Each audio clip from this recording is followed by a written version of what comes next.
अस्सलाम वालेकुम, मैं अहमदाद सुमरो। कौन चाहता है कि जर्नलों का मुहासबा हो, जर्नलों को कटहरे में लाया जाए, और कौन नहीं चाहता? कौन डर रहा है कि हुकूमत घर चली जाएगी? मामला बड़ा दिलचस्प हो गया हुआ है, हैरानकुन भी है और अफसोसनाक भी है, क्योंकि पाकिस्तान में सियासत में मुदाखलत फ़ौजी जर्नलों की, अदलिया की हमेशा रही है, मगर एहतसाब किसी का नहीं हुआ। एक का हुआ, वो भी उनके मरने के बाद, यानी अपनी ज़िंदगी में कम से कम वो सिस्टम को जो है वो चित्त करके बाहर जाकर बैठ गए थे, परवेज़ मुशर्रफ। अब डिमांड की जा रही है कि जनरल कमर जावेद बाजवा को, जनरल फैज़ हमीद को और उनके जो उनको सपोर्ट करने वाले, उनको सहूलतकारी देने वाले जो जज साहिबान थे, चीफ जस्टिस साहिबान, उनको पार्लियामेंट के कटहरे में लाया जाए। तो हुकूमत ने दौड़ लगा दी है। हुकूमत के एक वज़ीर कहते हैं कि लाया जाए, दूसरे वज़ीर कहते हैं कि हम पार्लियामेंट में उनको नहीं बुला सकते। जो ये कह रहे हैं कि पार्लियामेंट में नहीं बुला सकते, वो है वज़ीर कानून, और वो इतनी बड़ी गलत बयानी कर रहे हैं माजरत के साथ। पार्लियामेंट बालादस्त है और वो पार्लियामेंट की बालादस्ती से दस्तबरदारी का ऐलान करते हैं। एक तो ये मुद्दा है। दूसरा मुद्दा, जनाब परवेज़ इलाही साहब की पसलियाँ टूट गई हैं जेल में। 2 रोज़ पहले खबर आई थी कि जी वो गिर गए हैं, गिर कर ज़ख्मी हो गए हैं, और अब रिपोर्ट आई है कि उनकी 4 पसलियाँ टूट गई हैं। और फिर तहरीक इंसाफ वही पंचों का कहा सर आंखों पर, मगर परनाला वहीं गिरेगा। लेकिन एक मामले से यू टर्न ले लिया है। डोनाल्ड लू के मामले पर तहरीक इंसाफ ने बहुत बड़ा यू टर्न लिया है, तारीखी यू टर्न। उस पर मैं आता हूँ, लेकिन पहले एक इस्तीफ़ा भी आ गया तहरीक इंसाफ के अंदर। पहले उस इस्तीफ़े का जिक्र करके फिर ये जो बाजवा और फैज़ हमीद का मामला है, साकिब निसार और जस्टिस गुलजार का मामला है, जस्टिस खोसा का मामला है, इस मामले पर क्यों इतनी जो है ना वो क्या कहते हैं इसको, क्यों अरबी फारसी बना दिया गया, इसको क्यों इतना मुश्किल बना दिया गया, इसको क्यों रॉकेट साइंस बनाया जा रहा है, यूँ कह लें। तो उस पर मैं बाद में बात करूँगा। पहले हमाद अजहर साहब तहरीक इंसाफ के सेक्रेटरी जनरल थे और उनके पास सदर का इजाफी चार्ज था पंजाब का। वो खुद रूपोश हैं। 9 मई के वाक़े के बाद इलेक्शन भी नहीं लड़ सके। उनके वालिद ने इलेक्शन लड़ा, वो इलेक्शन जीते। उनके वालिद को गिरफ़्तार किया गया, उनके घर पर छापे लगे, बहुत ज़्यादा छापे उनके घर पर मारे गए। लेकिन बहरहाल वो पता नहीं किधर हैं, छुपे हुए। उन्होंने इस्तीफ़ा दे दिया, कल रिज़ाइन कर लिया ट्विटर हैंडल के ज़रिए, एक्स के ज़रिए। उन्होंने जो इस्तीफ़ा 2 सफ़ों का उन्होंने अपने पार्टी को भेजा है, उसमें उन्होंने अब पता नहीं, बज़ाहिर तो उन्होंने ये लिखा है कि जी मैं पार्टी के साथ रहूँगा, मेरी खिदमत पार्टी के साथ रहेंगी, और इमरान खान मेरे मेंटोर हैं, मेरे मेंटोर रहेंगे, और मैं उनके नक्शे कदम पर सियासत करता रहूँगा। लेकिन फ़िलहाल मैं नहीं पार्टी के ओहदा संभालना चाहता। वजह वो ये बता रहे हैं कि क्योंकि मैं अंडरग्राउंड हूँ, क्योंकि मैं रूपोश हूँ, क्योंकि मैं पार्टी को ना फ्रंट पर आकर पार्टी को रिप्रेजेंट कर रहा हूँ, लीड कर रहा हूँ, और ना ही मैं टीवी टॉक शोज़ पर बैठकर मीडिया पर या सोशल मीडिया पर आकर पार्टी को उस तरह मैं पार्टी की नुमाइंदगी या तर्जुमानी कर पा रहा हूँ जिस तरह की मुझे करनी चाहिए। वो ये कह रहे हैं कि जिस तरह अपना पंजाब में फस्तायत बरपा रही है, 9 मई के बाद गिरफ्तारियाँ हुई हैं, कई लोग छोड़ गए, कई अंडरग्राउंड हैं, और उसके बावजूद भी पीटीआई ने 2/3 मेजॉरिटी जो है पंजाब से हासिल की है। और मेरे ऊपर 42 से ज़ायद मुकदमात हैं दहशतगर्दी के, मेरे ऊपर पाबंदी है, मैं टीवी पर नहीं आ सकता, मैं बाहर नहीं निकल सकता, और रोज़ाना छापे पड़ते हैं घर पर, और इस खौफ से हर हफ्ते एक छापा पड़े, और मेरे बीवी बच्चे जो हैं वो सदमे से 2-4 हो, तो लिहाजा मैंने अपनी बीवी और बच्चे को तो भेज दिया बाहर। और अब मैं ये समझता हूँ कि अगर मैं अभी भी पार्टी के ऑफिसेज़ रखूँगा तो ये खुदगर्जी होगी। तो लिहाजा मैं चाहता हूँ कि पार्टी के पास बहुत ज़्यादा टैलेंटेड लोग मौजूद हैं, बासलाहियत लोग हैं, वो पार्टी को संभालें, और वो लोग जो टीवी पर आकर नुमाइंदगी कर सकें, जो फ्रंट पर आकर लीड कर सकें, और जो पार्टी के चेयरमैन इमरान खान से जेल में मुलाकात करके उनसे हिदायत दे सकें। यानी उन्होंने ऐलान कर लिया कि जिन्होंने मंजर पर नहीं आना। असल बात यह है कि उन्होंने कह दिया कि जी मैं तो छुपे ही रहना, ये हो गए मुराद सईद साहब हो गए, ये मंजर पर नहीं आ रहे, बाकी काफ़ी सारे लोग आ गए, अहमद चट्ठा आ गए, वो शिबली फराज साहब लापता थे वो आ गए, फैसल जावेद खान साहब आ गए, और कई लोग, जरताज गुल आ गई, काफ़ी सारे लोग आ गए अपना मंजर पर। लेकिन ये मंजर पर नहीं आना चाह रहे, और इन्होंने कहा कि जी मैं गायब ही रहूँगा, लिहाजा मैंने रिज़ाइन कर दिया। बूढ़े बाप की गिरफ़्तारी होती है, और बूढ़े बाप जो है वो मुसीबतें झेलते हैं, लेकिन ये नौजवान छुपे हुए। एक ये नौजवान है और एक वो नौजवान है जो कभी किसी को ताने दिया करते थे, मोहन इलाही साहब। उनके वालिद के मुतालिक 2-3 रोज़ पहले जो पंजाब असम्बली में मुकदमा था उनका गैर कानूनी भर्तियों का, उसमें उनके ऊपर फ़र्द जुर्म आयद होनी थी और फिर जेल हुकाम ने कहा कि जब उनको नहीं ला सकते, वजह उन्होंने ये बताई कि वो गिर गए थे वॉशरूम में और उनको फ्रैक्चर आया है, लिहाजा हम उनको नहीं ला सकते। अब मीडिया रिपोर्ट कर रहा है, एक्सप्रेस अखबार की खबर मैं आपको कोट कर रहा हूँ, एक्सप्रेस की वेबसाइट की।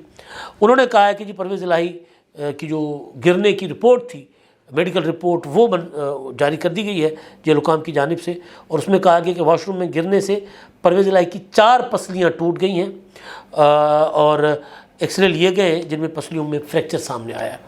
अब माथे पर भी चोट आई है रिपोर्ट के मुताबिक। उनके सर पर बाएं तरफ नील और चोट का निशान मौजूद है। उनकी बाएं आंख के करीब और बाएं बाजू पर भी चोट लगी है, जबकि छाती का दायां हिस्सा सूजा हुआ है। परवेज़ इलाही की बायां घुटना भी ज़ख्मी हुआ है। ये तो मल्टीपल फ्रैक्चर है।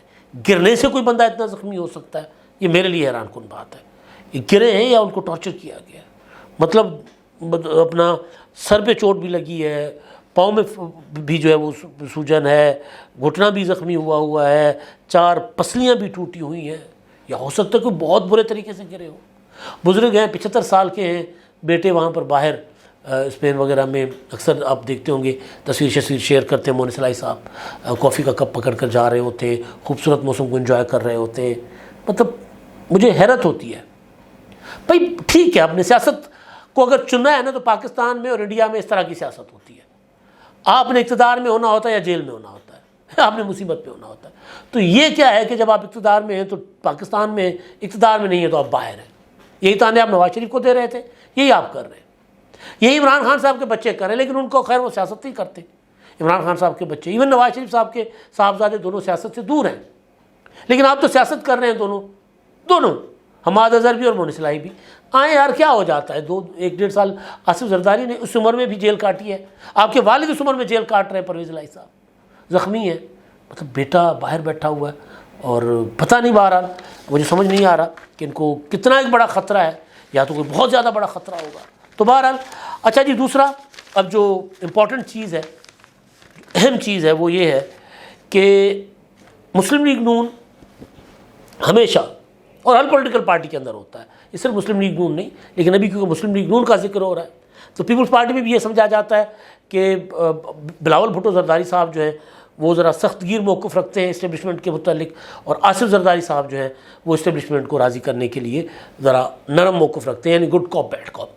तो गुड कॉप बैड कॉप मुस्लिम लीग नून के अंदर नवाज शरीफ साहब जो है वो, उनकी शोहरत थी एंटी इस्टेब्लिशमेंट, जो कि ज़ाहिर नहीं रही है, और शहबाज शरीफ साहब इस्टेब्लिशमेंट को हर सूरत राज़ी रख के चलने वाली उनकी शोहरत है। अब आपको याद होगा कि नवाज शरीफ साहब ने पाकिस्तान आने से पहले एक पार्टी की मीटिंग में एक बात कही थी, और वो ये थी कि जी ये जब तक जनरल कमर जावेद बाजवा, जनरल फैज़ हमीद और जज जो 5 चीफ जस्टिस साहिबान का वो नाम लेते हैं, जब तक इनसे हिसाब नहीं लिया जाता तब तक मुल्क ठीक नहीं होगा, ये मट्टी पाव पॉलिसी नहीं चलेगी, ये उन्होंने कहा था। मीडिया ने रिपोर्ट कर दिया था, और उसके बाद शहबाज शरीफ साहब लंदन से पाकिस्तान आकर पहुँचे थे, इस्लामाबाद से लाहौर आए, स्टेटमेंट आ गई, शहबाज शरीफ साहब वापस गए, दौड़े लंदन, और लंदन जाकर तरले किए कि भाई साहब कम ठीक हो गया जी, अपना ख़राब ना करो, बिगाड़ो ना। ज़ाहिर है समझाया गया, खबरें ये आई कि शहबाज शरीफ साहब को कहा गया कि अपने भाई को समझाएं। ये इस तरह अगर वो हमारे जर्नलों से हिसाब किताब लेंगे तो नहीं चलेगा भाई। फिर बैठे रहे लंदन में। आपको याद होगा कि उस वक्त फिर फैसल वोडा साहब ने एक स्टेटमेंट दी थी कि नवाज शरीफ जो आंखें दिखा रहे हैं ना, पाकिस्तान वापस आए तो पहले तो हथकड़ी लगाकर अपना किया गया था ना, जहाज़ के साथ हथकड़ी लगाई गई थी, अब सारी उम्र जेल काटेंगे, ये फैसल वोडा ने कहा था। तो नवाज शरीफ किसी गलत फहमी में ना रहे, तो फिर मियाँ नवाज शरीफ साहब ने खामोशी अख्तियार कर ली थी। फिर कभी अगर इलेक्शन कैंपेन के जलसे में बात की भी तो जजों का नाम लिया कि जिन्होंने साजिशें की, जनरलों की तरफ वो गए ही नहीं। लेकिन अब चंद दिन पहले वो ख्वाजा आसिफ साहब, जिनके सर पर ये इल्ज़ाम है कि उन्होंने जनरल कमर जावेद बाजवा को एक्सटेंशन देने के लिए अहम किरदार अदा किया था, लॉबिंग की थी, लंदन जाकर नवाज शरीफ साहब को मनवाया था, और फिर कुछ लोग कहते हैं कि नवाज शरीफ नहीं माने थे, इन्होंने यहाँ आकर कह दिया था कि नवाज शरीफ मान गए, एक्सटेंशन दे देते हैं।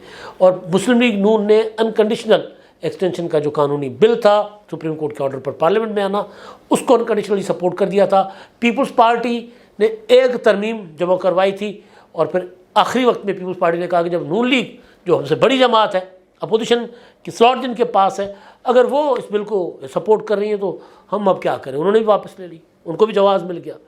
तो ये वो वाले ख्वाजा आसिफ साहब जो हैं कुछ दिनों से कहते फिर रहे हैं कि जनाब जनरल कमर जावेद बाजवा साहब, जनरल फैज़ हमीद, इनको पार्लियामेंट में बुलाएं, साकिब निसार को बुलाएं, जस्टिस खोसा को बुलाएं, गुलजार को बुलाएं, और एक और जो साहब का नाम वो लेते हैं, इनको बुलाएं पार्लियामेंट में और इनसे पूछें कि उन्होंने साजिशें क्यों की। और ख़ास तौर पर एक तो जो नवाज शरीफ की नाअहली, पनामा वगैरह का जो ड्रामा, और फिर जो तालिबान को लाकर, TTP को लाकर पाकिस्तान वापस बसाया गया, तो इनसे पूछा जाए।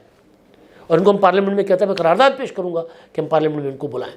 फिर आदिल शाहजेब ने पूछा कि अगर आप ये हरकत करेंगे, हरकत तो उन्होंने नहीं कहा, लेकिन अगर आप ये जसारत करेंगे तो आपकी हुकूमत घर चली जाएगी। उन्होंने कहा फिर चले जाएंगे घर, रास्ता देखा हुआ है, पहले भी भेजा गया हमें घर, दोबारा हम चले जाएंगे। तो ये एक समझा गया कि नवाज शरीफ साहब जो है वो अब सिस्टम को दोबारा मैसेज देना शुरू हो गए हैं कि नहीं, इनका एहतसाब ज़रूरी है। ख्वाजा आसिफ साहब वज़ीर दिफा हैं, ये जहन में रखें।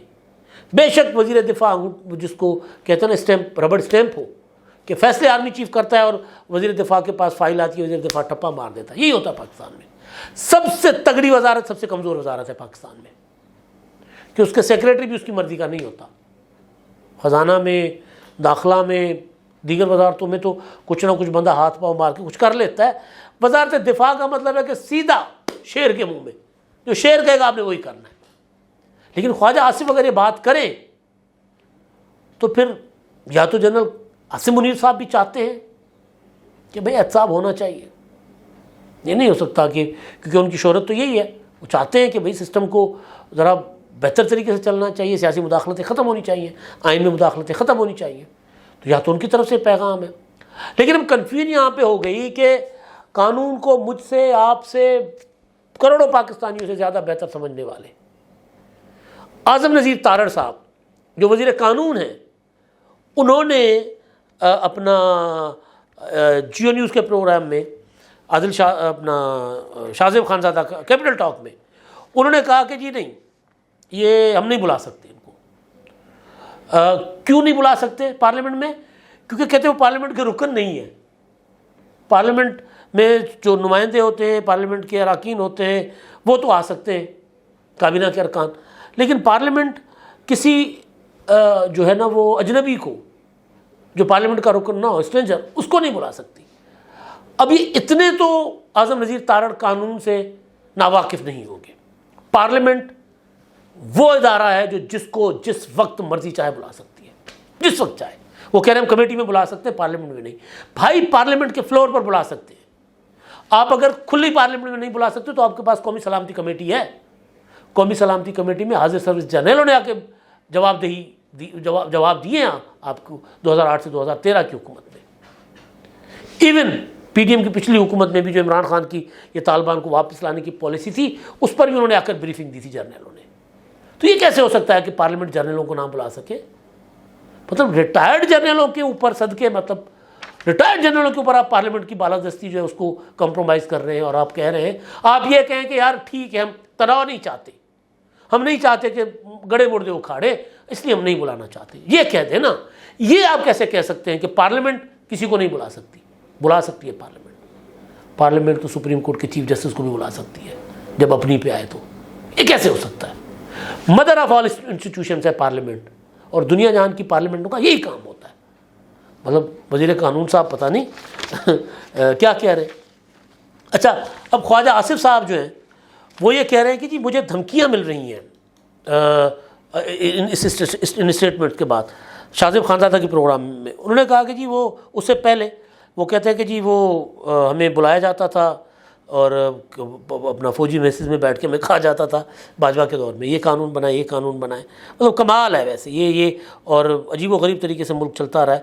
लेकिन अब वो ये कह रहे हैं कि अपना अब जब से मैंने जवाबदेही की बात की है ना, तो मुझे धमकी भी, अच्छा हाँ नहीं, बाजवा तब मुझे धमकी दे चुके थे, धमकी दी थी कि जी मैं आपके खिलाफ प्रेस कॉन्फ्रेंस करूँगा। तो मैंने कहा था कि जी कर लें प्रेस कॉन्फ्रेंस।